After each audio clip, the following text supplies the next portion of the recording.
Bismillahirrahmanirrahim. Today we have lecture number 19 of software project management.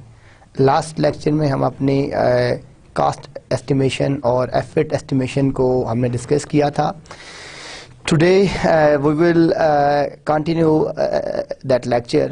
Software project management में हमने ये इससे पहले हम डिस्कस कर चुके हैं कि किसी भी प्रोजेक्ट को प्लान करने के लिए उसकी जो कास्टिंग है, उसकी जो एस्टिमेशन है, वो बहुत ही ज़्यादा आपकी इम्पोर्टेंट है. बिकॉज आप प्लानिंग और एस्टिमेशन के बगैर कोई भी प्रोजेक्ट सक्सेसफुल रन नहीं कर सकते, कंप्लीट नहीं कर सकते. तो आज का जो लेक्चर है उसकी की कंटिन्यूशन है. हमने उसमें डिफरेंट चीज़ें देखी थी, रिस्क मैनेजमेंट देखा, कास्ट एस्टिमेशन देखा, प्लानिंग देखी. तो उसी एस्टिमेशन को हम कंटिन्यू करते हैं. Words of wisdom, finish today's work today, learn to things quicker and better every time, never save anything for the tomorrow. कि जो काम आज आप कंप्लीट कर सकते हैं इट्स बेटर कि उसको कंप्लीट कर लें, बजाय अभी छोड़ेंगे ये मैं कल कर लूँगा, तो वो फिर कभी कंप्लीट नहीं होता. तो ये आज के लेक्चर के वर्ड्स ऑफ विजडम है कि finish today's work today, learn two things quicker and better every time, never save anything for the tomorrow. तो टुडे इंशाल्लाह we will discuss in the detail effort estimating models. इससे पहले हमने जितनी भी अपनी सॉफ्टवेयर प्रोजेक्ट मैनेजमेंट की बात की थी, हमने एस्टिमेशन की बात की, हमने प्लानिंग की बात की, हमने डिज़ाइनिंग की बात की, हमने सॉफ्टवेयर लाइफ साइकिल मॉडल्स को डिस्कस किया. लेकिन हमने कोई प्रॉपर हमने ये नहीं कहा कि अगर जिस तरह हमने कहा था कि जब आप एक सॉफ्टवेयर को डिज़ाइन करते हैं, प्लान करते हैं, तो you have multiple SDLC, software development life cycle, जिसको हमने बड़ी डिटेल में मॉडल पढ़े थे. तो वो जो SDLCs जो डिफरेंट मॉडल्स थे, वैसे ही हम इससे पहले आपने जो आपके जितने भी लेक्चर्स हुए हैं हम उसमें एस्टिमेशन की बार बार बात कर रहे थे कि सॉफ्टवेयर की एस्टिमेशन करनी है, कॉस्ट एस्टिमेशन करनी है. तो हमने डिफरेंट टेक्निक्स तो देखी, लेकिन प्रॉपर जो उसके मॉडल्स हैं, जो मेथड्स हैं, हमने वो डिस्कस नहीं किए कि सॉफ्टवेयर एस्टिमेशन के लिए जो एफर्ट की एस्टिमेशन है, ठीक है, इसी तरह कास्ट की एस्टिमेशन है, एफर्ट की एस्टिमेशन है, आपकी रिसोर्सेज कितनी यूटिलाइज होंगी उसकी एस्टिमेशन है, मैन पावर कितनी चाहिए उसकी एस्टिमेशन है. तो हर चीज़ की एक एस्टिमेशन है. तो जो एफर्ट एस्टिमेशन मॉडल्स हैं, एफर्ट एस्टिमेशन मॉडल्स के लिए हमारे पास जो डिफरेंट मॉडल्स हैं कि हम जब अपनी एफर्ट्स को कैलकुलेट करते हैं तो उसके लिए जो हमारे पास एफर्ट्स के एस्टिमेशन मॉडल्स हैं, आज के लेक्चर में हम वो डिस्कस करेंगे कि अगर किसी भी प्रोजेक्ट को कंप्लीट करने के लिए जो टाइम है, जो एफर्ट है आपकी कंज्यूम होगी, उसको कंप्लीट के लिए आपके पास कौन कौन से मॉडल्स अवेलेबल हैं उसको कंप्लीट करने के लिए. तो आज के जो हमारा लेक्चर है कि certain models can be used predict effort given many facts about the software. देखिए एक्चुअली जब भी बात करते हैं प्रोजेक्ट मैनेजमेंट की या सॉफ्टवेयर प्रोजेक्ट मैनेजमेंट की, तो हर प्रोजेक्ट का एक एस्टिमेटेड टाइम होता है, एस्टिमेटेड कॉस्टिंग होती है, एस्टिमेटेड रिजल्ट्स होते हैं, एस्टिमेटेड एफर्ट्स होती हैं, एस्टिमेटेड डेवलपमेंट्स होती हैं. लेकिन अगर आप ये कहें कि वो 100% रिजल्ट्स आएंगे, तो आज तक वर्ल्ड में कोई भी ऐसा प्रोजेक्ट नहीं होगा जो इन टाइम कंप्लीट हो, 100% जिसके रिजल्ट्स आए. कहीं ना कहीं आपको कंप्रोमाइज़ करना पड़ जाता है विद द टाइम. तो यहाँ पे जो हमारे पास एस्टिमेशन है कि जब हम एफर्ट फाइंड करते हैं कि किसी भी प्रोजेक्ट को रन करने के लिए आपको कितनी एफर्ट रिक्वायर्ड है, वो जो एफर्ट की एस्टिमेशन है उसके लिए जो हमारे पास मॉडल्स हैं हम यहाँ डिस्कस कर रहे हैं. जैसा भी देखें कि certain models can be used to predict effort given many facts about the software. कि आपके पास जो मॉडल्स हैं जो यूज़ होते हैं प्रिडिक्शन के लिए, एफर्ट के लिए, ठीक है. तो सॉफ्टवेयर के साथ जो आपके सॉफ्टवेयर से रिलेटेड प्रोडक्ट्स हैं, ठीक है, उसके लिए बहुत से मॉडल्स हैं. हम बेस्ट मॉडल चूज़ करते हैं.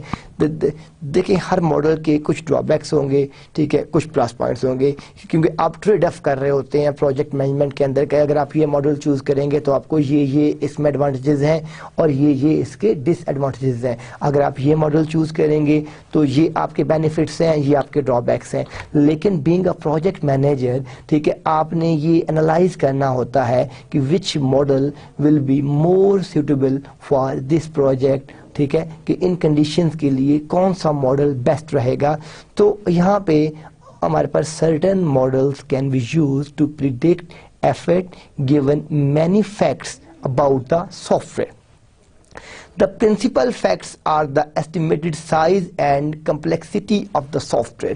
देखें जो इसमें हमारे पास प्रिंसिपल फैक्ट्स हैं कि हम जब हमने जब उसमें ये देखना है कि आपकी जो प्रोडक्ट है, आप जो सॉफ्टवेयर डिज़ाइन करने जा रहे हैं, आप जो सॉफ्टवेयर डेवलप करने जा रहे हैं, ठीक है, वो उसके कौन कौन से फैक्टर्स हैं, ठीक है, और वो कितना कम्प्लेक्स है, उसकी एस्टिमेशन कितनी है, उसकी साइज़ की एस्टिमेशन अगर आपने फाइंड की है तो वो किस तरह फाइंड की है, ठीक है, कितने उसके मॉड्यूल्स होंगे, हर मॉड्यूल के अंदर कितनी एक्टिविटीज़ इन्वॉल्व हैं, हर एक्टिविटी के अंदर कितने सब टास्क हैं, और हर एक टास्क को कंप्लीट करने के लिए टाइम कितना चाहिए, मैन पावर कितनी चाहिए, रिसोर्सेज कितनी चाहिए। जब एक टास्क कंप्लीट होगा तो फिर मल्टीपल टास्क कंप्लीट करेंगे, उन मल्टीपल टास्क को कंप्लीट करने के बाद आपकी एक एक्टिविटी आपको अचीव होगी। मल्टीपल एक्टिविटीज़ को अचीव करने के बाद आप एक मॉड्यूल पे जाएंगे, और एक मॉड्यूल को कंप्लीट करने के लिए बाद आप मल्टीपल मॉड्यूल को कंप्लीट करेंगे, और उनको जब आप इंटरलिंक करेंगे तो आप एक प्रोजेक्ट की तरफ जा रहे हैं। तो अब ये जो आपके जितने भी आपके जो मॉड्यूल्स बने, जो आपकी एक्टिविटीज़ बनी, जो आपके टास्क बने, इन तमाम की मेजरमेंट करने के लिए कि सॉफ्टवेयर आपका कितना कम्प्लेक्स है, इसका कम्प्लेक्सिटी फैक्टर फाइंड करने के लिए और एस्टिमेशन साइज फाइंड करने के लिए हमारे पास एफर्ट के डिफरेंट एस्टिमेशन मॉडल्स हैं हम जो यूज करते हैं। तो एन एस्टिमेटिंग मॉडल, अब what is N estimating model? Estimating model की डेफिनेशन क्या है? एक्चुअली एस्टिमेटिंग मॉडल क्या होता है, किन पैरामीटर्स के ऊपर वो बेस करता है, किस तरह डिज़ाइन किया जाता है, उसको किस तरह उसको डिप्लॉय किया जाता है, उसकी रिक्वायरमेंट्स क्या होंगी, उसकी नीड्स क्या होंगी, उसके बेनिफिट्स क्या होंगे। तो what is N estimation model? An equation or set of equations that produces an estimate of the effort given inputs that describe the software to be written। ये इसकी एक ऑफिशियल या प्रैक्टिकल डेफिनेशन है कि an equation और set of equation, एक equation या set of equation that produce an estimate of the effort, जो एक एस्टिमेट एफर्ट प्रोड्यूस करती है कि किन बेसिस पे करती है, गिवन इनपुट्स, जो आपकी इनपुट्स जो आप गिवन जो उसको आप इनपुट्स दे रहे होते हैं, उन इनपुट्स की बेसिस के ऊपर that describe the software to be written, कि आपने सॉफ्टवेयर को किस तरह लिखना है। अब ये अगर आप देखें तो यहाँ पे हम क्या कह रहे हैं कि डिस्क्रिप्शन ऑफ द सॉफ्टवेयर, कि जो आपका सॉफ्टवेयर है उसकी डिस्क्रिप्शन आप डिस्क्राइब कर रहे हैं कि वो किस टाइप का है, ठीक है, वो आपका जो सॉफ्टवेयर है वो डेटाबेस से रिलेटेड है, वो हार्डवेयर से रिलेटेड है, ठीक है, वो वेब डेवलपमेंट का है, वो ऑटोमेशन का है, वो किस तरह का प्रोजेक्ट है, वो किस टाइप से आपका लिंक्ड है, वो किस तरह रिलेटेड है। तो यहाँ पे हम क्या करते हैं कि डिस्क्रिप्शन ऑफ सॉफ्टवेयर, कि जो आपका सॉफ्टवेयर है उसकी डिस्क्रिप्शन, ठीक है। अब इस डिस्क्रिप्शन जो आपके सॉफ्टवेयर है इसकी जो है इसकी बेस के ऊपर हम अपना एस्टिमेटिंग मॉडल चूज करते हैं, क्योंकि देखिए बहुत से मॉडल्स हैं।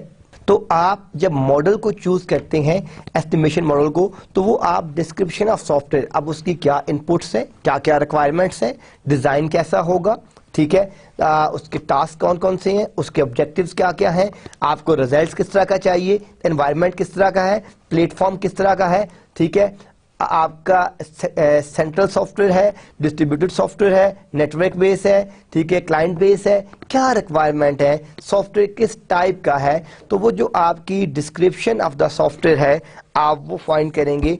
उस डिस्क्रिप्शन को फाइंड करने के बाद आप एस्टिमेटिंग मॉडल की तरफ जाएंगे। एस्टिमेटिंग जो मॉडल है आपका, वो आपको पता होना चाहिए कि जो आपका एस्टिमेटिंग मॉडल है वो मॉडल कौन सा है, किस तरह का मॉडल है।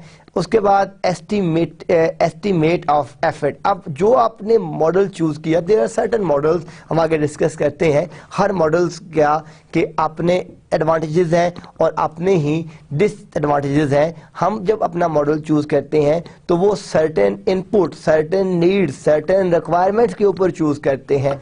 जब आपने मॉडल चूज कर लिया तो एस्टिमेट ऑफ एफर्ट, वहां से आप एफर्ट एस्टिमेट कर सकते हैं, फाइंड कर सकते हैं। तो there is a three step estimation की डेफिनेशन देखें हम तो इसमें आप देखें 3 स्टेप्स हैं। एक डिस्क्रिप्शन ऑफ सॉफ्टवेयर कि सॉफ्टवेयर की डिस्क्रिप्शन किस तरह की है, फिर आपके पास एस्टिमेटिंग मॉडल कौन सा है, और उसके बाद आपकी एफर्ट आप फाइंड कर सकते हैं उस मॉडल की बेस से।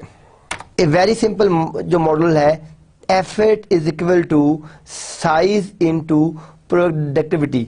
देखें जो आपकी एफर्ट है वो क्या चीज़ है, अभी हम यहाँ बात कर रहे थे कि ये एस्टिमेट ऑफ एफर्ट। तो now what is effort, effort की डेफिनेशन क्या है। तो एफर्ट को भी हम डिफाइन करते हैं इन टेक्निकल वर्ड कि actually what is an effort, effort है क्या चीज़। Effort is equal to size into productivity, ये इसका सॉफ्टवेयर के अंदर जो डेफिनेशन है, ठीक है, जो आपकी मैथमेटिकल इक्वेशन है। हम इसमें डिफरेंट मैंने एग्जांपल्स कोट किए हैं। फर्स्ट आप देखें कि स्टाफ के डेज के, आपके जो स्टाफ के डेज हैं कि line of code into staff days, ठीक है, डिवाइड बाय आपका लाइन ऑफ कोड, ठीक है। फिर आपके स्टाफ डेज में हम कहते हैं कि मॉड्यूल्स, ठीक है, कि वो कितने मॉड्यूल कंप्लीट करेंगे, ठीक है, उसको मल्टीप्लाई करते हैं स्टाफ डे से, आपके नंबर ऑफ मॉड्यूल फाइंड हो जाते हैं। फिर हम देखते हैं कितने फंक्शन पॉइंट्स हैं, फंक्शन पॉइंट्स क्या थे, फंक्शन पॉइंट्स को किस तरह डिज़ाइन किया जाता है, ठीक है। ये हमने लास्ट लेक्चर्स में डिस्कस कर चुके हैं कि फंक्शन पॉइंट्स क्या हैं, फंक्शन पॉइंट्स डिज़ाइन किस तरह किए जाते हैं, फंक्शन पॉइंट्स का ऑब्जेक्टिव क्या होता है, फंक्शन पॉइंट्स कहाँ यूज होते हैं, फंक्शन पॉइंट्स के सॉफ्टवेयर के अंदर क्या नीड्स हैं। तो स्टाफ डेज के अंदर हम जो आपके फंक्शन पॉइंट्स हैं हम वो फाइंड करते हैं, इसको हम स्टाफ डेज से मल्टीप्लाई करते हैं और आपको फंक्शन पॉइंट्स मिल जाते हैं। तो ये आपके पास एक सिंपल मॉडल है कि जी जिसमें स्टाफ डेज, इसको हम लाइन ऑफ कोड के साथ मल्टीप्लाई करते हैं, staff days divide by LOC, फिर स्टाफ डेज में आपके पास मॉड्यूल्स हैं। तो ये डिफरेंट आपकी डेफिनेशन है actually what is effort, effort को डिफाइन करने के लिए, एफर्ट को एक्सप्लेन करने के लिए कि एक्चुअल जो आपकी एफर्ट है वो है क्या चीज़। तो effort is equal to size into productivity, ये आपकी एक्चुअली एफर्ट है।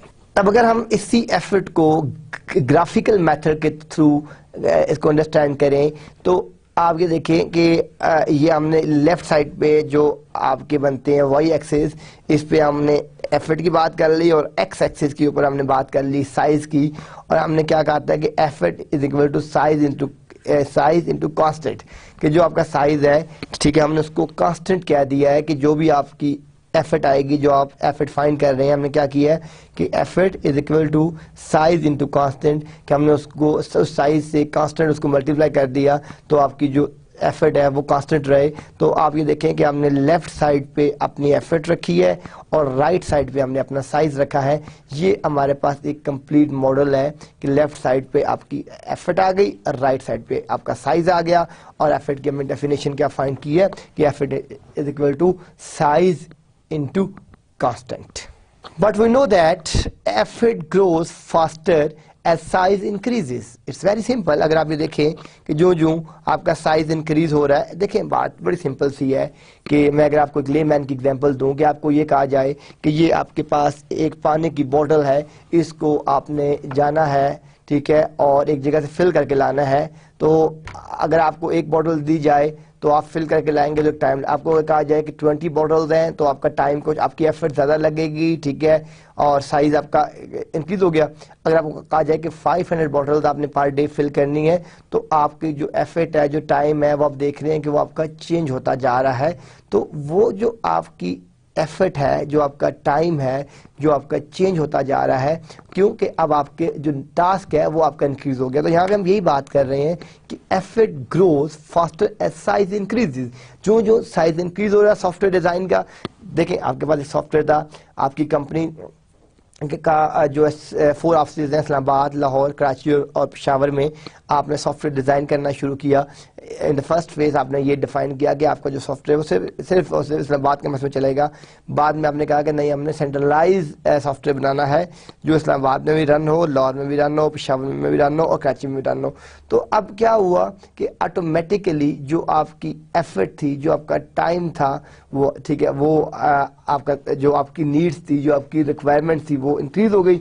तो अब यहाँ पे जो मैं डेफिनेशन की बात की है कि effort grows faster as size increases, जिससे आपका साइज इंक्रीज हो रहा होता है due to management overhead and other such factors, ठीक है। इन फैक्टर्स की वजह जैसे आपकी जो एफर्ट है वो आपकी जो है वो भी आपकी ग्रो फास्टर करती है साइज में।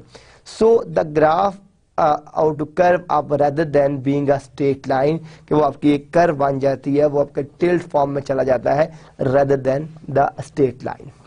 और ये देखें कि यहाँ पे अगर आप इसको इस डायग्राम में देखें तो यहाँ पे जो आपकी ये लेफ्ट साइड पे एफर्ट आ रही है और ये आपकी जो साइज है ये एक कर्व में जा रहा है, जबकि आप इसमें देखें इसमें आपकी जो साइज था वो एक स्ट्रेट कांस्टेंट लाइन जा रही थी, क्योंकि हमने कांस्टेंट से उसको रखा हुआ था, कांस्टेंट से उसको मल्टीप्लाई कर रहे थे।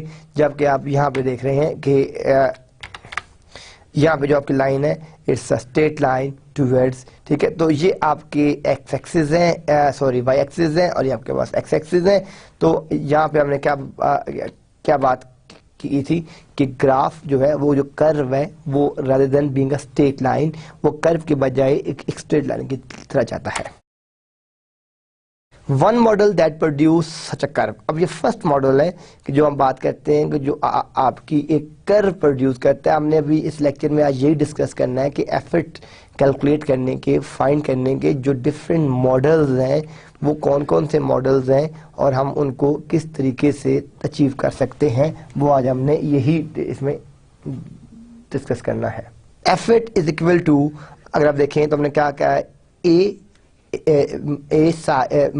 Multiply by size B. A and B, जो ए और बी हैं, are constants that depend on the company and the type of software. देखें जो ए और बी है ये दोनों कांस्टेंट्स हैं, ये फिक्स हैं। ये किस चीज़ के ऊपर डिपेंड कर रहे हैं, ये आपकी कंपनी किस टाइप की है और उसका सॉफ्टवेयर किस टाइप का है, वो किस टाइप का सॉफ्टवेयर डिज़ाइन करना चाहती है, वो किस टाइप का सॉफ्टवेयर डेवलप करना चाहती है, ठीक है। तो ये जो इसमें ए और बी है ये आपके कांस्टेंट्स हैं जो आपकी कंपनी की टाइप और सॉफ्टवेयर के ऊपर डिपेंड करते हैं। लेफ्ट साइड पे आपकी एफर्ट है, राइट साइड पे आपका साइज है। Many organisation find that their software effort fits this model for effort as a function of software size, ठीक है। अगर आप इस स्लाइड को देखें तो हम यहाँ पे क्या बात कर रहे हैं कि many organisation find that their software effort fits this model for effort as a function of software size, ठीक है। तो यहाँ पे हमने दो चीज़ें कंक्लूड कर ली कि अगर आपके पास एक सॉफ्टवेयर है और आपने एक वेब पोर्टल डिज़ाइन करना है और वेब पोर्टल आपने स्टैटिक डिज़ाइन करना है तो उसकी टाइम, उसकी एफर्ट कुछ और होगी। अगर आपने डायनामिक डिज़ाइन करना है तो उसके साइज़, उसका टाइम और उसकी एफर्ट कुछ और होगी। अगर आपने वेब डेवलपमेंट, आपने एक वेब पोर्टल डिज़ाइन करना है, ठीक है, उसकी पोर्ट्स 10 है, ठीक है, और उसकी 10 पोर्ट्स हैं, 10 साइट्स हैं, ठीक है, उसको डिज़ाइन करने के लिए आपकी एफर्ट कुछ और होगी। तो अब यहाँ पे आप क्या चीज़ देख रहे हैं कि साइज ऑफ द सॉफ्टवेयर, कि जो आपका सॉफ्टवेयर का साइज चेंज हो रहा है, सॉफ्टवेयर की रिक्वायरमेंट्स चेंज हो रही हैं, वैसे ही आपकी जो एफर्ट है वो भी चेंज होती जा रही है। तो यहाँ पे हमने यही बात की है कि जो ऑर्गेनाइजेशन हैं वो find that they software effort fits, कि वो इस मॉडल में फिट करती हैं कि नहीं करती, और वो किस चीज़ के ऊपर बेस करती है, किस चीज़ के ऊपर डिपेंड करती है, वो सॉफ्टवेयर साइज के ऊपर बेस करती है और सॉफ्टवेयर की साइज के ऊपर बेस करती है। वहाँ से हम उसकी एफर्ट कम या ज़्यादा फाइंड कर सकते हैं। अब नेक्स्ट क्वेश्चन है कि how to determine the curve. अब कर्व को कैसे डिटरमाइन किया जा सकता है, कर्व को किस तरीके से आप फाइंड कर सकते हैं, कर्व को आप किस तरीके से डिटरमाइन कर सकते हैं। इसके लिए बहुत से मेथड्स अभी हम देखते हैं कि कौन कौन से मेथड हैं कि जिसके थ्रू हम अपनी कर्व को डिटरमाइन कर सकते हैं। फर्स्ट क्या है कि by observing company experience over a period of time you can collect enough data to determine whether this curve fits your data। देखिए अगर तो आपका प्रोजेक्ट मैनेजर बहुत एक्सपीरियंस वाला है, लास्ट 20 ईयर्स के से वो सेम सॉफ्टवेयर टाइप की प्रोजेक्ट मैनेजमेंट कर रहा है, तो वो डाटे से ही, एक्सपीरियंस से ही फाइंड कर लेगा कि उसको कितना टाइम चाहिए और उसको किस टाइप की कर्व चाहिए और वो क्या क्या कर सकता है। अब आपके पास जो डाटा है कर्व को फाइंड करने का, डिटरमाइन करने का, पहली बात हमने क्या कर दी कि वो जो आपका प्रोजेक्ट मैनेजर है अगर वो एक्सपीरियंस प्रोजेक्ट मैनेजर है, ठीक है, वो ऑलरेडी उससे मिलते जुलते प्रोजेक्ट कर चुका है, वो सॉफ्टवेयर डिज़ाइनिंग कर चुका है, सॉफ्टवेयर टेस्टिंग कर चुका है, सॉफ्टवेयर की क्वालिटी श्योरेंस चेक कर चुका है, तो इन दैट केस उसको कर्व फाइंड करने की ज़रूरत ही नहीं है। ठीक है, ये तो बात होगी फर्स्ट जिसमें मैंने बात की है कि by observing company experience over a period of time you can collect enough data to determine whether this curve fits your data or not. ठीक है, ये जिससे आप फाइंड कर सकते हैं कि ये कर्व आपके डाटे में फिट इन होती है कि नहीं होती, आपकी नीड्स या रिक्वायरमेंट को फुलफिल करती है कि नहीं करती। ये तो हो गया एक एड calculate typical value of A and B. हमने यहाँ क्या बात की थी कि जो आपके पास एफर्ट है is equal to A into size into B, जो है कि और ए और बी के हम आपके दोनों कांस्टेंट है जो आप यहाँ से फाइंड कर सकते हैं। तो यहाँ पे हमने जो बात की है, फर्स्ट क्या बात की है कि हम जो हमें वैल्यूज़ हैं वो हमें ए और बी की टिपिकल दोनों वैल्यूज़ जो है वो हमें कैलकुलेट करनी पड़ेगी। हम जब तक वो दोनों वैल्यूज़ कैलकुलेट नहीं कर सकते तो हम तब तक आगे नहीं जा सकते।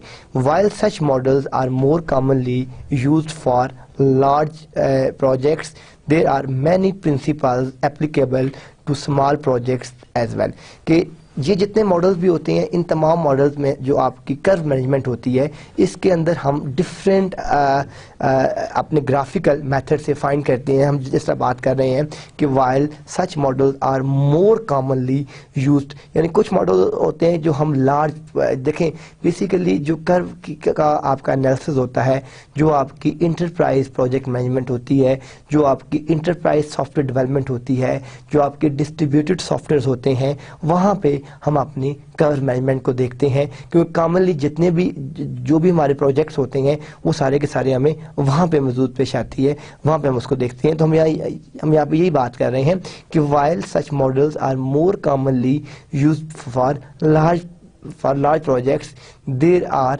many principles applicable to small projects as well। ठीक है, तो ये तो हो गया एक। हम देखें कि हमारे पास लेफ्ट साइड पे क्या है, एफर्ट है, और राइट साइड पे क्या है, हमारे पास साइज है। तो अब ये देखें कि यहाँ पे हमने क्या किया है कि 0 then 100 then 200 then 300 then 400 then 500 और then 600। ये हमारे पास एक लेफ्ट साइड के ऊपर जो डाटा आ रहा है वो ये आ रहा है, और राइट साइड पे आप देख रहे हैं कि 0 10 20 30 40 50, ये हमारे पास आपकी राइट साइड। तो ये राइट साइड पे आपके साइज आ रहा है, लेफ्ट साइड पे आपकी एफर्ट आ रही है। आप इन दोनों चीज़ों को कर्व के थ्रू फाइंड कर सकते हैं और डिटरमाइन कर सकते हैं। अब यहाँ पे हम जो बात कर रहे हैं कि बेसिकली एंटरप्राइज जब हम जो अमाउंट का हम कहाँ यूज़ करते हैं कि जहाँ पे हमें एरर चांस का हम चाहते हैं कि बिल्कुल ही मिनिमाइज हो, कम हो, जहाँ पे कॉस्टिंग बहुत ज़्यादा इन्वॉल्व हो। तो जो आपके एंटरप्राइज प्रोजेक्ट्स होते हैं वहाँ पे हम इनको यूज़ करते हैं, और नॉर्मली जो आपके स्मॉल प्रोजेक्ट्स होते हैं, ठीक है, वहाँ पे हम मोस्टली इस मेथड को यूज़ नहीं करते। तो आप यहाँ पे देख रहे हैं कि अगर आप इस डायग्राम में देखें तो 0 then 10, तो 10 के ऊपर जो आपकी पॉपुलेशन आ रही है वो आ रही है 100, देन इन बिटवीन 15 यहाँ पे आ रहा है, फिर ये आपके पास 20 के आ गया, 20 के बाद ये 25 आ गया, ये आप साइज चल रहा है, देन 30 के ऊपर, देन 40 के ऊपर एंड 15 के ऊपर एंड सो ऑन। इस तरीके से अगर आप देखें तो आपकी ये कर्व बन रही है। ठीक है, तो इस तरीके से आप अपनी कर्व फाइंड कर सकते हैं विद, ठीक है, effort with respect to size. अब इसमें जो हमारे पास नेक्स्ट मॉडल है कोकोमो मॉडल। ठीक है, ये हमारे पास फर्स्ट मॉडल है जो है आपका मॉडल है कोकोमो मॉडल। से क्या बनता है कि कोको से बनता है कंस्ट्रक्टिव कॉस्ट। ठीक है, फर्स्ट जो सीओ है इसमें जो है फर्स्ट को से बनता है कंस्ट्रक्टिव, सेकंड सीओ से बनता है कास्ट, और एमओ से बनता है मॉडल। तो कोकोमो मॉडल है constructive cost model developed by Barry Boehm in 1981। तो कोकोमो मॉडल जो है ये 1981 में बैरे बोहेम ने डिज़ाइन किया था। ठीक है, और इस मॉडल के अंदर अभी हम डिस्कस करते हैं कि ये मॉडल क्या था, ये मॉडल क्यों यूज़ किया जाता था, इसमें इस मॉडल की क्या नीड्स थी। most widely used and accepted of the effort estimation model, यानी मोस्ट वाइडली यूज हो रहा है। ठीक है, और जितनी भी आपकी एफर्ट एस्टिमेशन होती है उसमें हम सबसे ज़्यादा अपना जो है कोको मॉडल यूज़ कर रहे हैं। ये मॉडल किस लिए यूज़ किया जाता है कि predicts the effort and duration, ये क्या चीज हमें देता है कि predicts the effort and duration of a project based on input relating to the size and a number of cost drive that affect productivity। अगर आप वेरी फर्स्ट स्लाइड पे जाएं वापस, तो यहाँ पे हमने क्या कहा था कि an equation are set of equations that produce an estimate of the effort given input that describe the software to be written। तो ये वही डेफिनेशन हम जो यहाँ पे आए हैं वापस। तो यहाँ पे हमने जो डेफिनेशन किया, हमने क्या बात की फाइनली कि कोको मॉडल में क्या है कि यहाँ प्रिडिक्शन करते हैं the effort and duration of a project. आपका जो प्रोजेक्ट है जो आपकी इनपुट बेस से बेस्ड ऑन इनपुट के ऊपर जो है relating to the size and a number of cost drives that affect productivity, ये हम अपने कोको मॉडल में डिस्क्राइब करते हैं।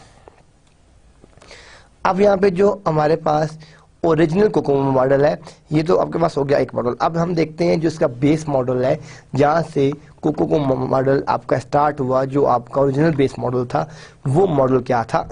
Original Kokomo is a collection of 3 model. Basically हमने जो बात यहाँ पे की है कि 1981 में बैरे बोहेम ने ये मॉडल डिज़ाइन किया था, और ये मॉडल जो था ये एक्चुअली बेस करता था कि जो आपका बेसिक या जो बेस या जो आपका ओरिजिनल कोको मॉडल था is a collection of 3 models. ये 3 मॉडल्स के ऊपर बेस करता था। फर्स्ट जो इसमें था बेसिक के अंदर क्या था कि applied early in the project. ये इसके 3 लेवल थे, एक बेसिक लेवल था, एक इसका इंटरमीडिएट लेवल था, और एक इसका एडवांस लेवल था। ये इसके 3 लेवल थे जो आपके कोको मॉडल में यूज होते थे। ठीक है, बेसिक मॉडल में क्या था कि applied early in the project, कि ये हम अपने प्रोजेक्ट के अर्ली में अप्लाई करते थे। ठीक है, यानी उसको स्टार्ट करने से पहले ही आप इस मॉडल को यूज करके अपना काम करते थे। सेकंड जो था दैट वाज इंटरमीडिएट। इसके अंदर क्या था, आफ्टर रिक्वायरमेंट्स आर स्पेसिफाइड। लेकिन फर्स्ट में हमने रिक्वायरमेंट गैदरिंग नहीं की, कुछ नहीं किया, बस एक जहन में एक आया कि ये एक प्रोजेक्ट है, ठीक है, ये टास्क है, इसका एक स्टार्ट टाइम है, एक फिनिश टाइम है। तो हमने जो काम उस पर डिप्लॉय किया, जो मॉडल देखा, that was a basic model. ठीक है, अब हमारे पास जो इंटरमीडिएट था कि अगर हमने इंटरमीडिएट मॉडल को यूज़ करना है तो यहाँ पे हम जो सॉफ्टवेयर की रिक्वायरमेंट्स होती हैं, जो उसकी स्पेसिफिकेशन होती हैं, वो सारी की सारी एक दफ़ा लेते हैं, और उन तमाम रिक्वायरमेंट्स की जो आपकी रिक्वायरमेंट्स हैं, जो आपकी स्पेसिफिकेशंस हैं, उन तमाम को आपने देखना होता है। उसके बाद आप जो अपना मॉडल आप डिप्लॉय करते हैं, ये डिज़ाइन करते हैं, वो after requirements are specify. And third was advance and detail.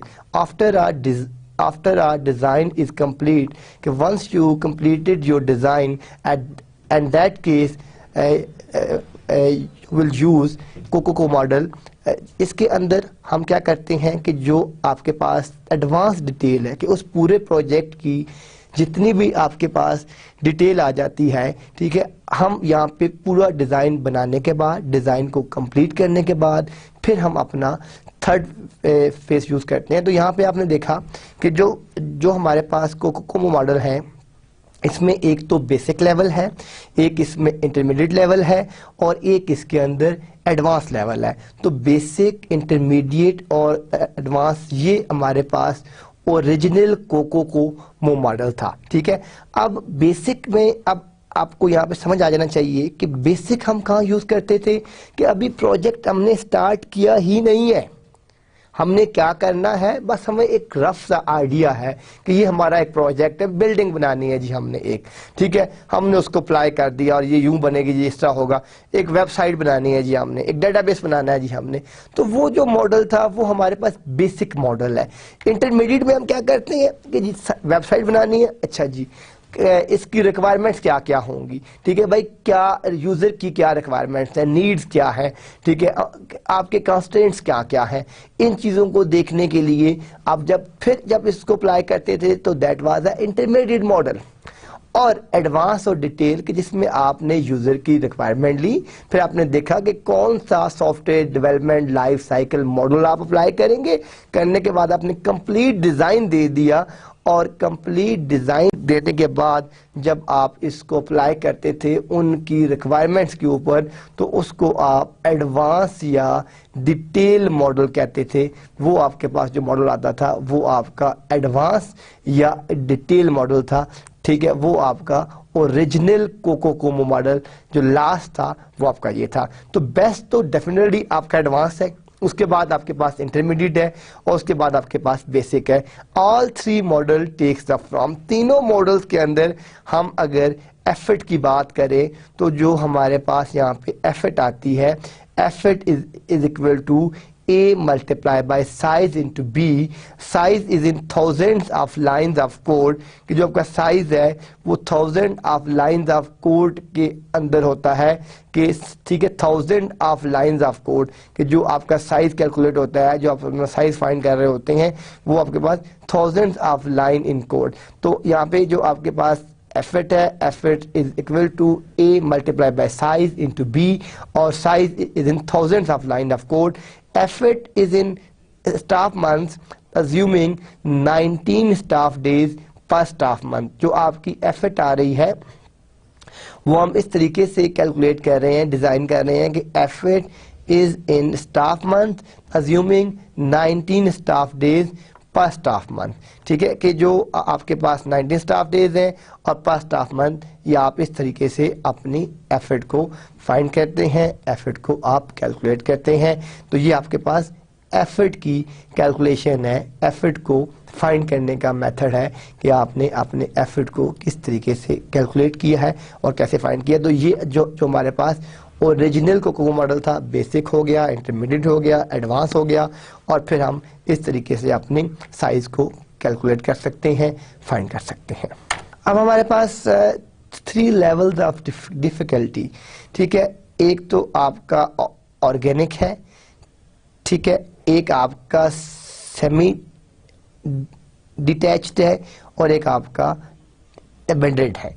देखिए ये हमारे पास 3 लेवल्स हैं, ठीक है। Fairlie easy software development team is familiar with application language and tool typical from 2 to 50,000 kilo जो आपके किलोबाइट्स होते हैं, ठीक है। तो लाइन ऑफ कोड जो है, ठीक है, ये आपके थाउजेंड्स है, यानी इसको मल्टीप्लाई कर दें तो 50,000 से जो अबव आपका लाइन ऑफ कोड है, उसके लिए जो आपकी फर्स्ट हमने बात की है कि आपने कौन सी एप्लीकेशन यूज़ करनी है, लैंग्वेज कौन सी यूज़ करनी है, जो सॉफ्टवेयर डिज़ाइन करना है आपने वो C++ में यूज़ करना है, ठीक है। वो C++ में होगा, वो जावा के अंदर यूज़ करना है, .NET के अंदर यूज़ करना है, किस टाइप का सॉफ्टवेयर है, ठीक है। वो एप्लीकेशन डिस्ट्रीब्यूटेड होगी या स्टैंड अलोन होगी, टूल्स कौन से होंगे, ठीक है। तो ये आपके पास फर्स्ट है। सेमी डिटैच में क्या है कि एवरेज सॉफ्टवेयर, एवरेज टीम और रिजिड रिक्वायरमेंट्स, कि सॉफ्टवेयर भी एवरेज है, टीम भी आपकी एवरेज है, और रिक्वायरमेंट्स भी आपकी नॉर्मल है, ठीक है। और ये टिपिकल 50 to 300 लाख जो है आपके लाइन ऑफ कोड के ऊपर बेस कर रहा होता है। अब लास्ट है एम्बेडेड, ठीक है, जो आपका जिसमें आपके कांस्टेंट सवीर होते हैं, real time etcetera, no standard, no size range, but model is known to fail under 10K। देखें जो आप सॉफ्टवेयर की बात करते हैं, आपने ATM के लिए सॉफ्टवेयर अगर डिज़ाइन करना है तो उसमें एरर का चांस नहीं है, ठीक है। अगर आपने 50,000 कैश करवाए हैं और ATM उस एक ट्रांजैक्शन को आपके अकाउंट से डेबिट नहीं करता, तो डेफिनेटली कि वो एक फाइनेंशियल इशू है, ठीक है। तो जो इस तरह की एप्लीकेशंस डिज़ाइन की जाती हैं, जो रन टाइम इस तरह आपका ऑपरेटिंग सिस्टम है, आप जब अपने ऑपरेटिंग सिस्टम के ऊपर काम कर रहे होते हैं तो वो डिफरेंट टास्क, डिफरेंट चीज़ें जो परफॉर्म कर रहा होता है, तो ये जितनी भी एप्लीकेशंस होती हैं इनको डिज़ाइन करने के लिए बड़ी केयरफुल आपको मॉनिटरिंग करनी पड़ती है, कंप्लीट डिज़ाइनिंग करनी पड़ती है। इसके बाद आप इस तरह की एप्लीकेशंस को डिज़ाइन कर सकते हैं और डिप्लॉय कर सकते हैं और रन कर सकते हैं। तो हमारे पास ये 3 लेवल्स ऑफ डिफ़िकल्टी हैं, एक इसमें ऑर्गेनिक है, एक सेमी डिटैच्ड है, और एक आपके पास आपका एम्बेडेड सॉफ्टवेयर है। अब कोको मॉडल के अंदर बोहेम ने जो 1991 में found the calibration to COCOMO was similar within each level of difficulty. Thus, there are 3 COCOMO model are standard values of A and B. देखिए, हमने जब बात कर रहे हैं ए और बी, हम इसको लेके चल रहे हैं कि size is equal to F at into A into B, ठीक है, या F at is equal to size into A और फिर बी की बात कर रहे हैं। तो यहाँ पे हमने कोको मॉडल ने हमें कुछ ये चीज़ें भी बता दी हैं कि जो हमारी स्टैंडर्ड वैल्यूज़ हैं, कि अगर हमने स्टैंडर्डाइजेशन के ऊपर जाना है और स्टैंडर्ड वैल्यूज़ लेनी है तो वहाँ पे आपके पास जो स्टैंडर्ड्स हैं वो क्या हैं। अब इसमें हम देखें कि आपके पास लेफ्ट साइड में आपका मोड आ रहा है और फिर आपके पास यहाँ पे ए एंड बी आ रहा है। अब आप देखें कि ऑर्गेनिक में अगर आप देख रहे हैं कि हमने ए की वैल्यू में फिक्स हो गई। देखें, ये हमने जो यहाँ पे बात की है, अगर आप बैक पे जाएं तो अब देखें एफ एट हमने क्या कहा है कि ए इंटू साइज इंटू बी, हम यहाँ तक देख चुके हैं।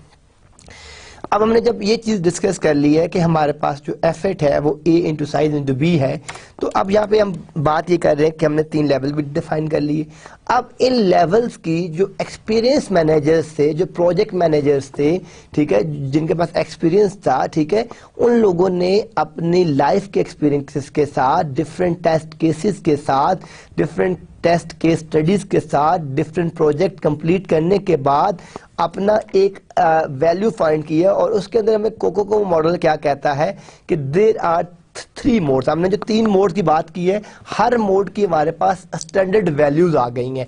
अगर ये फर्स्ट मोड था, ये सेकंड मोड है, ये थर्ड मोड है। फर्स्ट मोड को अप्लाई करना है तो फर्स्ट मोड को अप्लाई करने के लिए आप देख रहे हैं कि अगर वो ऑर्गेनिक है तो ए की वैल्यू आपने क्या चूज करनी है, 2.4, यानी यहाँ पे आपके पास क्या आ जाएगा, तो 2.4 इंटू साइज, और फिर बी की वैल्यू यहाँ पे आपके पास क्या आ जाएगी, 1.05। ये अगर तो आपका ऑर्गेनिक जो फर्स्ट मोड है। अगर सेमी डिटैच्ड है तो ए की value you will put 3 and B की वैल्यू होगी 1.12, और अगर वो आपका बेंडेड है तो फिर इसकी वैल्यू 3.6 है, ठीक है, ए की वैल्यू, और बी की वैल्यू 1.2 है। तो ये हमारे पास मोड है। ये मोड की 3 टाइप्स हैं, ये ए है, ये बी है, ये ए की वैल्यूज है और ये बी की वैल्यूज है। ये ए 2.4 है, बी 1.05 है, ये ए 3 है, बी 1.12 है। और तो हम जो मॉडल आपने फिट इन करना है, जो मॉडल आपने चूज करना है, यहाँ पे आप उसकी वैल्यू भी सेट कर सकते हैं, ठीक है। आप वैल्यू पुट कर सकते हैं कि जो वैल्यू आपको बेस्ट लगती है वो वैल्यू आप यहाँ पे मैनिपुलेट कर सकते हैं इस मॉडल के साथ। अब देखेंगे बेसिक कोकोमो मॉडल का अगर आप इक्वेशन फाइंड करें तो आप ये देखें कि यहाँ पे जो 3 कोकोमो मॉडल थे। फर्स्ट क्या था, ये जो लाइन है ये आपकी शो कर रही है ऑर्गेनिक, ये इसके अंदर ये आपका ऑर्गेनिक है। ये जो ब्लू लाइन है ये आपकी सेमी डिटैच्ड है और ये इस ब्लू लाइन को शो कर रही है। और ये जो ब्लैक टाइप है ये आपकी बेंडेड है, ये आपकी शो कर रही है। अब यहाँ पे हम क्या कर रहे हैं, यहाँ पे एफर्ट और स्टाफ और मंथ्स है इस टाइम के ऊपर, और राइट साइड के ऊपर आप साइज है, यानी एक्स एक्सिस के ऊपर आपका साइज है, एंड वाई एक्सिस के ऊपर आपके पास आपकी एफर्ट है, स्टाफ है, मंथ्स है। अब आप देख रहे हैं कि ये जो है ये आपके पास 1 है, देन 10 है, देन 20, देन 30, देन 40, देन 50, और इसके ऊपर आप देख रहे हैं कि 0, देन 100, देन 200, देन 300 एंड 400, यानी लेफ्ट साइड के ऊपर आपके पास 0, 100, 200, 300 एंड 400 वैल्यूज है। और यहाँ पे तो इसके जो बेसिक कोकोमो मॉडल के अंदर जो आपकी ग्राफ्स बनते हैं, जो आपका डेटा ड्रॉ होता है, वो आप देख रहे हैं कि जो आपका ऑर्गेनिक है उसमें कोई इस तरह की कर्व बन रही है, जो आपकी सेमी डिटैच है वो इस तरह की बन रही है, और आपके पास जो बेंडेड है वो आपकी इस तरह की कर्व बन रही है। तो ये आपके पास बेसिक कोकोमो इक्वेशन मॉडल है जो हमने यूज किया है और डिप्लॉय किया है। नेक्स्ट हमारे पास इंटरमीडिएट कोकोमो मॉडल है। देखिए, इंटरमीडिएट कोकोमो मॉडल में variance among programs within a given mode level of difficulty tend to be driven by specific cost drivers. अब ये हम यहाँ पे जो बात कर रहे हैं इसको मैं एक दफा फिर रिपीट करता हूँ क्योंकि ये बड़ा ही इंपॉर्टेंट कंसेप्ट है। नेक्स्ट जो हमारा टॉपिक है वो इसी के ऊपर बेस भी करेगा कि variance among programs within a given mode level of difficulty tend to be driven by specific caste drivers.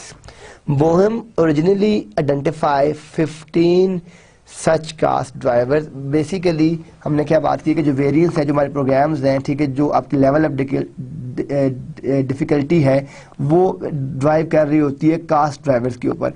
अब जो बोहेम की बात है, बोहेम ने तकरीबन ऑलमोस्ट 15 ड्राइवर्स जो है वो उसने बताए हैं कि Boehm originally identify 15 such cost drivers. उसने इस तरह के 15 कास्ट ड्राइवर्स को आइडेंटिफाई किया.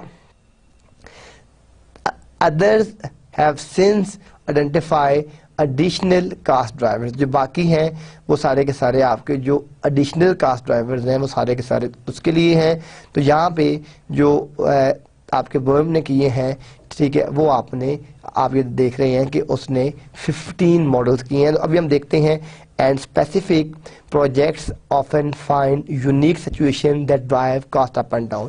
तो बोहेम ने जो 1981 में पहले 3 जो आपने पीछे अभी जो लास्ट स्लाइड में आपने देखा कि उसके अंदर उसने हमें ऑर्गेनिक, सेमी डिटैच और ये दिया. उसके बाद अब उसने 15 ड्राइवर्स दिए. अब ये ड्राइवर्स ये वो सॉफ्टवेयर ड्राइवर्स नहीं है जो आप इंस्टॉल करते हैं.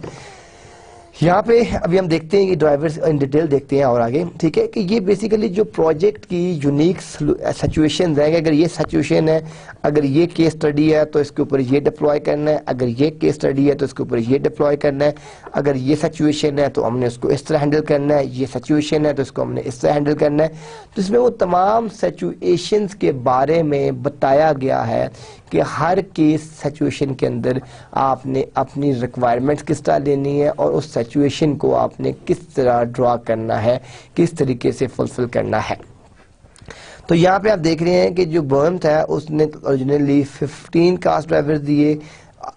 Others have since identify additional cost drivers and specific projects often find unique situation that drive cost up and down. जैसे आपकी कास्टिंग जो है वो अप एंड डाउन हो सकती थी.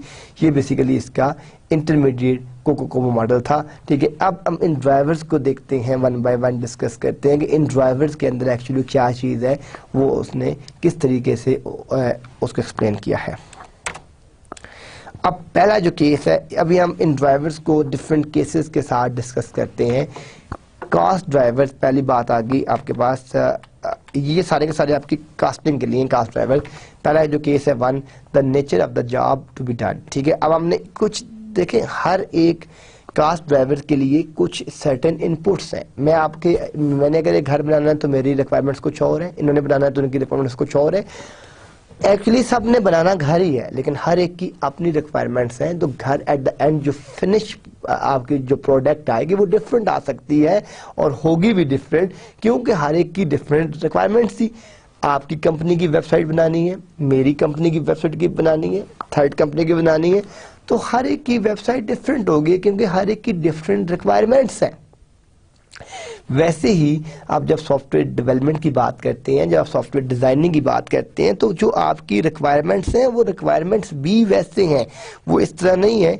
आप इसमें जो फर्स्ट आप इसमें देख रहे हैं रिक्वायर्ड रिलायबिलिटी, जो फर्स्ट आप देख रहे हैं applies mainly to real time application, कि जो फर्स्ट है कि जो आपकी फाइंड करेगी कि वो कितना रिलायबल है. ये फर्स्ट पैरामीटर है कि उसकी रिलायबिलिटी को देखने के लिए applies mainly to real time application, जितने भी आपके रियल टाइम एप्लीकेशन है उसके लिए.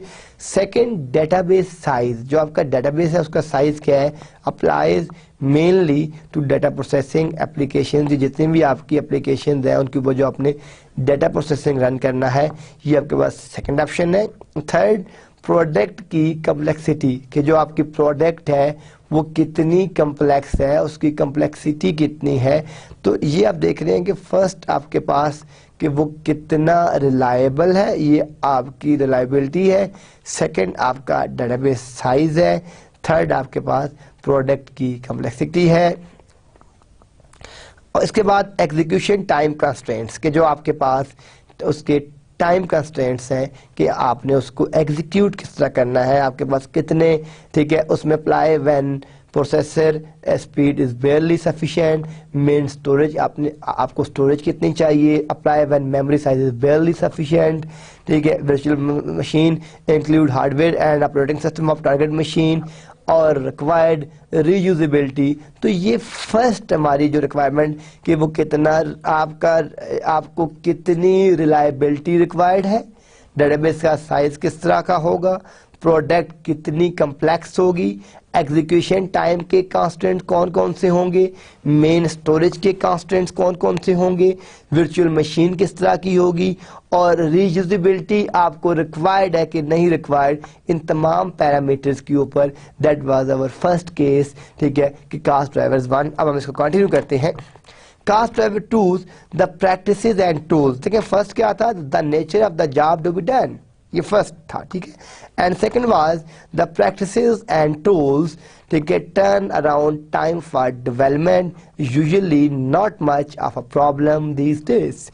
मॉडर्न प्रोग्रामिंग प्रैक्टिसेस, ठीक है, आपने स्ट्रक्चर्ड एनालिसिस करना है या ऑब्जेक्ट ओरिएंटेड प्रोग्रामिंग यूज करनी है। मॉडर्न प्रोग्रामिंग टूल्स में केस हैं, डिबगर्स हैं, टेस्ट जनरेशन टूल्स हैं, ठीक है, आपके स्केजुलिंग कंप्रेशन है उसकी, ठीक है, फिर आपने किस तरीके से उसको ड्राइव करना है, ठीक है, और आपका वर्स्ट केस क्या है, आपका नॉवल केस क्या है, ये सारे के सारे आपकी जितनी भी रिक्वायरमेंट्स हैं कि turn around time for development, modern programming practices कौन कौन सी हैं, मॉडर्न प्रोग्रामिंग टूल कौन कौन से हैं, और आपकी जो स्केजुलिंग है उसकी कंप्रेशन किस तरह की है। तो ये आपके पास 4 इसके अंदर ऑप्शन आप देख रहे हैं कि turn around, then modern programming practices, then modern programming tools, और लास्ट में आपके पास जो है स्केजुलिंग, कंप्रेशन और एक्सपेंशन। तो ये आपके पास जो है, ठीक है, ये 4 हैं, ठीक है। इन 4 के ऊपर अभी हम देखते हैं कि हम इसको आगे कंटिन्यू किस तरीके से करते हैं। देखिए फर्स्ट हमने जो बात की तो वो तो हमने देख लिया, the nature of the job is to be done, ये तो हमने फर्स्ट बात हमने इसको क्लियर कर लिया, इसको हमने कंप्लीट कर लिया।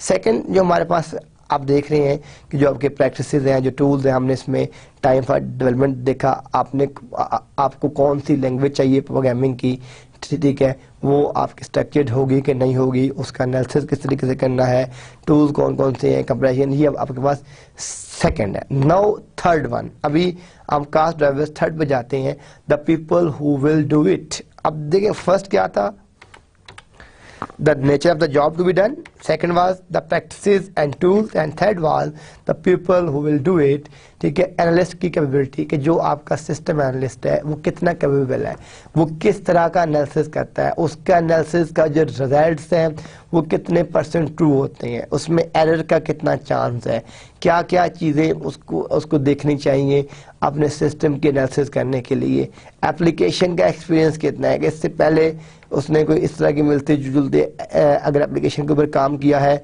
तो कितना काम किया है, उसका एक्सपीरियंस क्या है, ठीक है, क्या वो उस एक्सपीरियंस के ऊपर जो है फुल टाइम काम कर सकता है कि नहीं कर सकता, वर्चुअल मशीन का एक्सपीरियंस कितना है, जो आपकी VM मशीन है उस पर उसका एक्सपीरियंस कितना है, includes operating system and hardware, ठीक है, जो आपकी वर्चुअल मशीन्स है उस पर उसका कितना एक्सपीरियंस है, ठीक है, उसमें ऑपरेटिंग सिस्टम्स आ जाते हैं, आपका हार्डवेयर आ जाता है, प्रोग्रामिंग लैंग्वेज एक्सपीरियंस, ठीक है, कि जो आपके टूल्स हैं, प्रैक्टिसेस हैं। ये थर्ड है कि people related drivers tend to have high potential for cost increase और डिक्रीज। तो ये इसमें जो की पॉइंट है कि people related drivers tend to have high potential for cost increase और डिक्रीज। तो अब आप ये देखेंगे इसके अंदर हमने जो बात की है कि आपका जो एनालिस्ट है उसकी कैपेबिलिटी, आपकी एप्लीकेशन का एक्सपीरियंस, आपका जो प्रोग्रामर है उसकी कैपेबिलिटी, आपकी वर्चुअल मशीन का एक्सपीरियंस और आपके पास जो प्रोग्रामिंग लैंग्वेज का एक्सपीरियंस है, इन तमाम पैरामीटर्स के ऊपर हम इसको फाइंड आउट करते हैं कि ये किस तरीके से फाइंड करना है। Fourth one, cost drivers for additional item commonly added जो हम यूज करते हैं कि रिक्वायरमेंट्स, ठीक है, कि वो आपकी कितनी वोलेटाइल है, उसकी वोलेटिलिटी को देखने के लिए सम is expected but too much can be big problem. देखिए कुछ रिक्वायरमेंट्स तो आपने फाइंड कर ली, जब आपने कुछ फाइंड नहीं की, सॉफ्टवेयर को डिज़ाइन करना शुरू किया तो आपको पता चला कि आपने इतनी चीज़ें मिस कर दी हैं, ये रिक्वायरमेंट्स तो आपने ऐड ही नहीं की, ठीक है। और अगर आप इनको ऐड नहीं करते तो आपका सॉफ्टवेयर पूरा नहीं होता, तो आपका सॉफ्टवेयर तो वहाँ में रह गया, ठीक है। तो जो आपकी रिक्वायरमेंट्स की वोलेटिलिटी है वो आप कुछ एक्सपेक्ट कर रहे होते हैं, कुछ आप एक्सपेक्ट नहीं कर रहे होते, तो ये आपका एक और बिग प्रॉब्लम है डेवलपमेंट मशीन वोलेटिलिटी के लिए कि वो कितनी अनस्टेबल है, ऑपरेटिंग सिस्टम कौन सा है, कंपाइलर्स कौन से यूज़ करेंगे, केस टूल्स कौन से हैं, फिर आपकी सिक्योरिटी की क्या रिक्वायरमेंट्स हैं कि जो आपके पास सॉफ्टवेयर है, ठीक है, उसमें आपने सिक्योरिटी इम्प्लीमेंट करनी है कि नहीं करनी, उसको आपने किस तरीके से डिप्लॉय करना है, और उसके लिए कौन कौन से क्लासिफाइड प्रोग्राम्स आपको चाहिए, और एक्सेस टू डाटा कि सम टाइम वेरी डिफिकल्ट, अगर आपने डाटा को एक्सेस करना है तो सम टाइम वो बहुत डिफिकल्ट होता है, सम टाइम इतना डिफिकल्ट नहीं होता। Impact of standards and import method कि जो आपका इम्पैक्ट है, ठीक है, कि आप कौन सा स्टैंडर्ड यूज़ कर रहे हैं, आप कौन सा मॉडल यूज़ कर रहे हैं, ठीक है, आपकी फिजिकल सराउंडिंग क्या है। तो ये आपके पास कास्ट ड्राइवर जो है ये आपके पास 4 था कि जो हम यूज़ करते हैं, तो we have 4 cost driver model that introduced by Boehm in 1981. First was the nature of the job to be done, second was the practice and tools, third was the people who will do it, and fourth was additional item commonly added. अब हम आ जाते हैं इसकी designing की तरफ कि इसको अगर हम डिज़ाइन करें तो हम इसको डिज़ाइन किस तरीके से बेहतर डिज़ाइन कर सकते हैं। आप देख रहे हैं कि फर्स्ट क्या है कि जो आपके पास कंसेप्ट क्या है कि define a set of cost adjustment factor CIS corresponding to the cost drivers. The nominal value of each CI is equal to 1. जो nominal value है वो हर एक के लिए, जो हमने कास्ट ड्राइवर की बात कर रहे हैं, वो क्या होगी, 1 होगी। CI is equal to 1 implies the cost drivers does not apply, ठीक है। CI 1 है, ये आपका इम्प्लॉय होता है, the cost driver does not apply, जो कास्ट ड्राइवर है वो उसके ऊपर अप्लाई नहीं होता। CI greater than 1 implies increase cost due, अगर वो 1 है तो हम क्या कहेंगे, कास्ट ड्राइवर डजंट अप्लाई, यानी अगर CI की वैल्यू 1 है तो आप कास्ट ड्राइवर उसके ऊपर अप्लाई नहीं करेंगे। ये अब रूल्स हैं कि हमने कास्ट जो ड्राइवर्स हैं वो हमने किस किस जगह पे अप्लाई करने हैं और किस जगह पे अप्लाई नहीं करने। अगर CI 1 है तो हम कास्ट ड्राइवर डजंट अप्लाई, अगर CI ग्रेटर देन 1 है तो हम employs increase cost due to this factor, और अगर लेस देन 1 है employs decrease cost due to, अगर वो 1 से लेस है या 1 से ग्रेटर है। अब इन शॉर्ट समरी अब क्या है कि अगर वो लेस, यानी वो अगर 1 से लेस है या 1 से ग्रेटर है तो आपने कास्ट ड्राइवर अप्लाई करने हैं, अगर इज इक्वल टू 1 है तो आपको जरूरत नहीं है कास्ट ड्राइवर्स को डिप्लॉय करने के लिए। Multiple the cost adjustment factors by the basic COCOMO equation to get net cost, तो multiply the cost adjustment factors by the basic COCOMO equation to get net cost.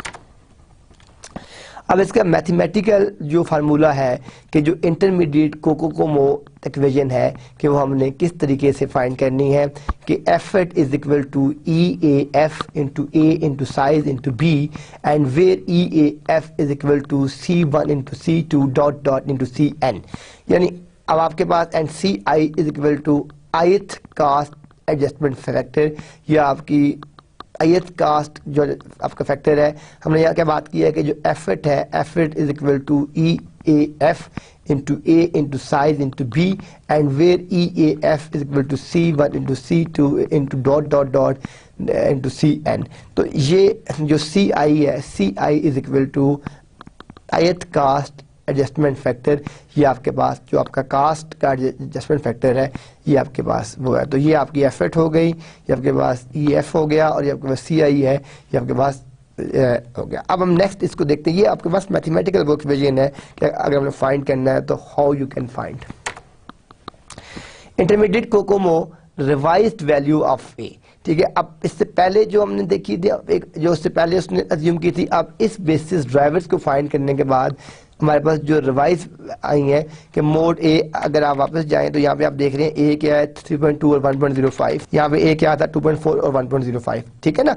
तो अब ये हमने जब ड्राइवर्स को डिप्लॉय किया तो उसको मजीद हमने रिफाइन किया, तो जो हमारे पास न्यू वैल्यूज इसके अंदर आई हैं, ए की वैल्यू 3.2 एंड बी की वैल्यू 1.05, देन सेमी डिटैच में ए की वैल्यू 3 और बी की 1.12, और आपकी बैंडेड में ए की वैल्यू 2.8 और बी की वैल्यू 1.20।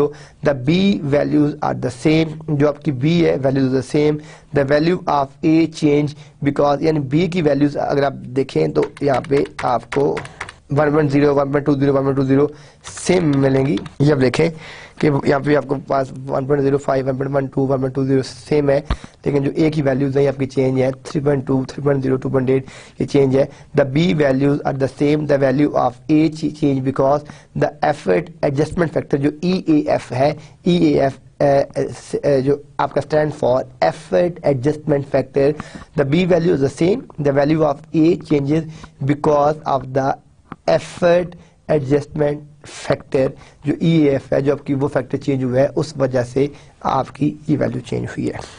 आपके पास जो कास्ट एडजस्टमेंट फैक्टर्स है, आप देखेंगे ये आपके पास कास्ट ड्राइवर्स हैं, ये वेरी लो, लो, नॉर्मल, हाई, वेरी हाई और एक्स्ट्रा हाई। तो आप देख रहे हैं कि जो आपके पास अगर आप देखें इसमें डिफरेंट है कि एक आपका रिप्ले है 0.75, ठीक है, फिर आपके पास डाटा है CPLX है, तो जो वेरी हाई आ रहे हैं वो आपके पास CPLX आ रहा है, टाइम आ रहा है, स्टोर है, ठीक है, आपके पास VI एडवर्ट है, टर्न्स है, एक है। तो ये आपके डिफरेंट ड्राइवर्स हैं, ये वेरी लो रेंज में कौन से आ रहे हैं, लो रेंज में कौन से आ रहे हैं, नॉर्मल कौन से आ रहे हैं, आपके हाई कौन से आ रहे हैं, नॉर्मल सारे 1 होंगे, ठीक है, ये आपके लो हैं और ये वेरी लो में आ गए, और जो आपके हाई हैं वो आपके ये हैं और ये वेरी हाई हैं, और ये आपके पास एक्स्ट्रा हाई है। अब नेक्स्ट क्या है हमारे पास, detailed COCOMO model. This is the most complex version of the COCOMO model. It involves the following additional steps, ठीक है, ये सबसे आपका एडवांस मॉडल है।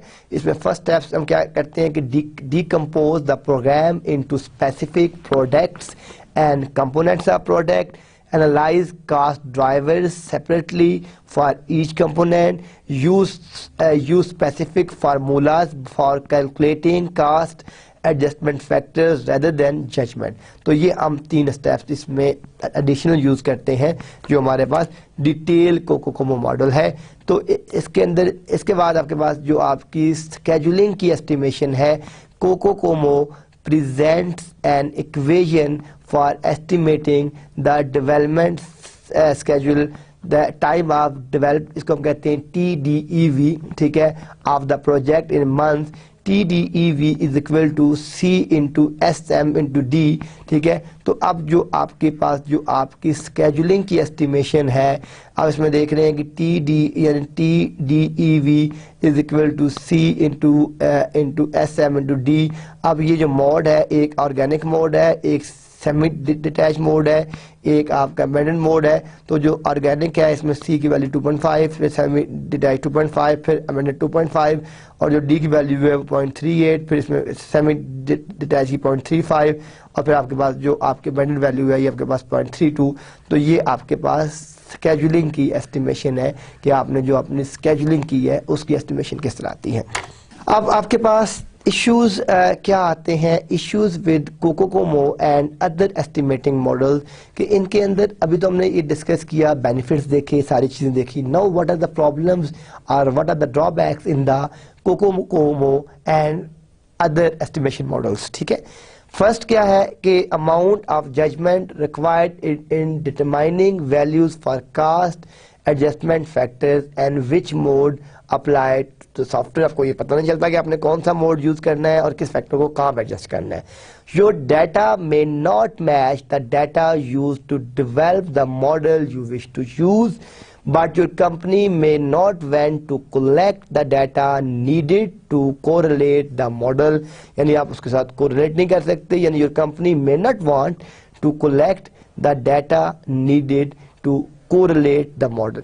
Many models including Kokomo assume a basic waterfall process model, 30% हम उसमें designing use करते हैं, 30% कोडिंग यूज करते हैं, 40% इंटीग्रेशन है एंड टेस्टिंग योर प्रोसेस में नॉट मैच अ वेल। अगर आप इसको करें तो यहाँ पे हमने एक एग्जांपल ली है कि अगर हम वाटरफॉल मॉडल में जिस तरह SDLC के अंदर different software development life cycle models देखे थे, तो हमने अपने different software development life cycle models देखे थे, तो उसमें हमने ये कहा था कि डिजाइनिंग होती है, कोडिंग होती है, इंटीग्रेशन होती है। तो हमने क्या कहा था कि 30% वाटरफॉल मॉडल के अंदर आपकी डिजाइनिंग होती है, 30% आपकी कोडिंग होती है और 40% आपकी इंटीग्रेशन होती है। तो यहाँ पे जो आपके प्रोसेस हैं वो आप मैच नहीं कर सकते, तो योर प्रोसेस में not match a well.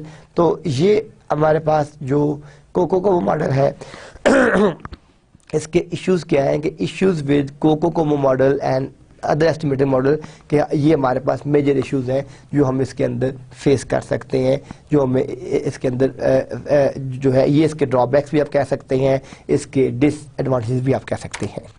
Then each model include only selected task of software development. For example, COCOMO does not include। अब COCOMO मॉडल में क्या क्या चीज़ें इंक्लूड नहीं हो सकती? System level analysis and design. अगर हमें सिस्टम लेवल का एनालिसिस करना है, उसका डिज़ाइन करना है, तो ये आप उसमें इंक्लूड नहीं कर सकते। सॉफ्टवेयर रिक्वायरमेंट एनालिसिस और software support of system level integration and testing हम कोको मॉडल में ये भी इंक्लूड नहीं कर सकते। तो अब इसके अंदर जो कोको मॉडल के जो ड्रॉबैक्स हैं वो क्या क्या चीज़ें हैं? Does not include. Number 1 is that system level analysis and design is not included. Second is that software requirements analysis भी इसमें आपका इंक्लूड नहीं है। थर्ड, जो आपके पास software support of system level integration, हम जब सॉफ्टवेयर को डिज़ाइन करते हैं, उसकी इंटीग्रेशन करते हैं, उसकी जब टेस्टिंग करते हैं, तो वो भी आपके पास कोको मॉडल में नहीं है। तो ये 3 ड्रॉबैक्स हैं जो आपके पास कोको मॉडल में इंक्लूड नहीं है। अब यहाँ पे अगर आप इस डायग्राम में देखें तो यहाँ पे हम क्या देख रहे हैं कि आपके पास सिस्टम के जो हमने इससे पहले आपने SDLC मॉडल्स देखे थे कि सॉफ्टवेयर डेवलपमेंट लाइफ साइकिल के अंदर एक सिस्टम का एनालिसिस होता है, फिर सॉफ्टवेयर की रिक्वायरमेंट्स ली जाती हैं, फिर सॉफ्टवेयर को डिज़ाइन किया जाता है, फिर सॉफ्टवेयर की कोडिंग की जाती है, फिर सॉफ्टवेयर की इंटीग्रेशन एंड टेस्टिंग की जाती है और लास्ट में आपके पास सिस्टम इंटीग्रेशन और टेस्टिंग होती है। लेकिन कोको मॉडल में आप देख रहे हैं कि यहाँ पे आपके पास टोटल फेसेस कितने बनते हैं? फर्स्ट सिस्टम हो गया, सेकंड आपके पास सॉफ्टवेयर की requirement, third, fourth, fifth, six, यानी जनरल जो आपके पास सॉफ्टवेयर डेवलपमेंट लाइफ साइकिल है उसमें 6 मॉडल्स हैं। लेकिन कोको मॉडल के अंदर हम सिर्फ 3 चीज़ें यूज़ करते हैं, सिस्टम का एनालिसिस करते हैं, सॉफ्टवेयर की रिक्वायरमेंट्स देते हैं और सिस्टम की इंटीग्रेशन और टेस्टिंग करते हैं। हम क्या क्या चीज़ें, ये तीनों चीज़ें हम नहीं करते जो है कोको मॉडल में। अब कोको मॉडल में हम क्या चीज़ें इंक्लूड करते हैं, यानी सिस्टम एनालिसिस, सॉफ्टवेयर की जो आपकी रिक्वायरमेंट्स हैं और जो सिस्टम की इंटीग्रेशन और टेस्टिंग है, ये तीनों चीज़ें कोको मॉडल में नहीं होती। अब होता क्या है इसके अंदर? एक सॉफ्टवेयर की डिज़ाइनिंग होती है, सॉफ्टवेयर की कोडिंग होती है, सॉफ्टवेयर की इंटीग्रेशन और टेस्टिंग होती है।